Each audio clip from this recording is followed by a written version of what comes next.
Hello everyone, my name is Antonio and I am Fab Instructor and Lab Coordinator at OpenDot in Milan, Italy.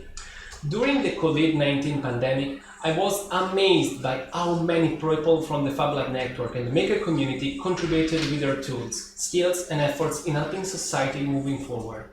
Brilliant projects and inspiring solutions came alive overnight and many labs went nosedive on a full-time binge making. Through this collaborative effort, the whole network was able to assist, help and save people in a situation of emergency, in ways the state and private business were not able to reach. This was the so-called SIP plan, and it was the best expression of our community in years. At OpenDot, we've seen the COVID-19 crisis as the chance to exploit the potential of the websites Careables.org and Welder.app. These websites are part of the European project Made for You, which sees the collaboration of many international partners, including us.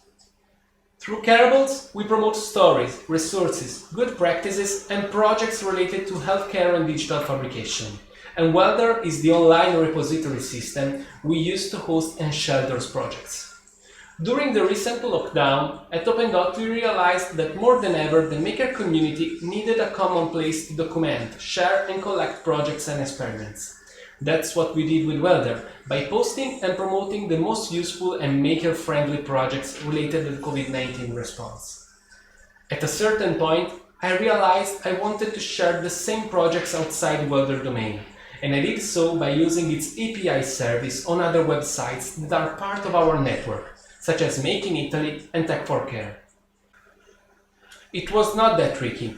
All I did was to set up a PHP script to make an API call and retrieve those projects according to a precise set of tags. If you want to do the same, I invite you to check this link. In here you'll learn how to document your projects on Welder and how to share them to other websites according to specific tags or the user profile. In case you have more questions or suggestions on how to use these tools, please let us know on our FabCare forum on Wikifactory. Thank you for watching.